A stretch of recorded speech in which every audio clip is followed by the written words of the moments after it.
Child protection unit کی جانب سے ایک سیمینار فاسکو سیمینار ہال قاسم آباد میں منعقد کیا گیا، جس میں مختلف طبقہ فکر سے تعلق رکھنے والے افراد نے شرکت کی۔ پروگرام کا مقصد لوگوں سے رابطہ اور آگاہی سمیت بچوں پر ہر قسم کا جنسی و جسمانی تشدد کے خلاف آواز اٹھانا، آگاہی فراہم کرنا اور چائلڈ پروٹیکشن یونٹ اور سوشل ویلفیئر ڈپارٹمنٹ کے ساتھ مل کر اس کی روک تھام کے لیے جدوجہد کرنا ہے۔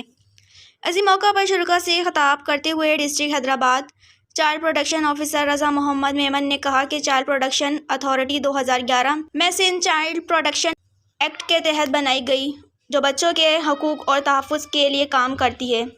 جبکہ اسی موقع پر additional director social welfare department Mahboob Zaman نے کہا کہ یونیسیف کے تعاون سے چائلڈ پروٹیکشن سیل قائم کیا گیا۔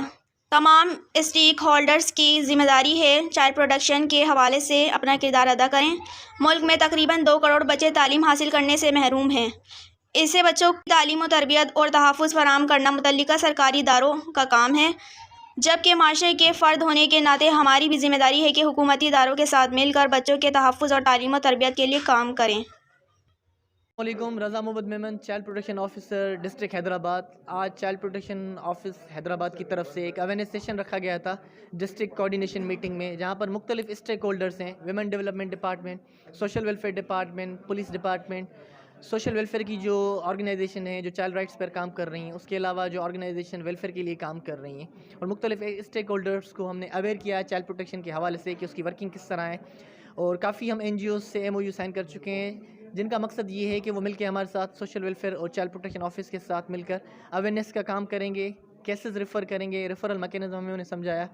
Child protection authority 2011 Sindh child protection act کے تحت بنائی گئی ہے، جو چائلڈ رائٹس کے حوالے سے کام کرتی ہے، جنسی و جسمانی تشدد کے خلاف کام کرتی ہے۔ تو اس قسم کی جو بھی ایکٹیویٹیز ہیں این جی اوز کے ساتھ اویئرنیس کے سیشنز ہیں، وہ ہم مختلف سیشنز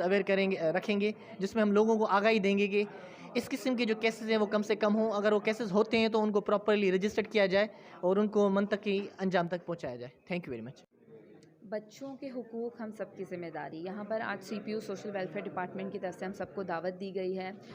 آج کی میٹنگ کا مقصد بھی یہی تھا کہ جتنے بھی اسٹیک ہولڈرز ہیں ان کو کام آگے کیسے کرنا ہے، کس طرح مل کے کرنا ہے۔ جیسا کہ وومن پروٹیکشن سیل عورتوں اور بچوں کے حوالے سے پہلے سے ہی کام کر رہا ہے، اب تک 20,000 سے زائد ہم نے کیسز ریزالو کیے ہیں، ریسیو کیے ہیں، اور ہم چاہیں گے کہ پریونشن پہ بہت زیادہ کام ہو، کیونکہ رپورٹ کیسز ہو رہے ہیں، آگے جو ملزمان ہیں ان کو سزائیں بھی مل رہی ہیں۔ بہت مشکل مرحلہ ہے، کیونکہ ایکسیس ٹو جسٹس اب تک ہمارے عام عوام کے پاس اتنی خاص نہیں ہے۔ تو ہم یہ چاہیں گے کہ زیادہ سے زیادہ لوگوں کو قانون تک رسائی دی جائے اور زیادہ سے زیادہ بچوں کے حقوق کے حوالے سے اور ان کے تحفظ کے حوالے سے کام کیا جائے۔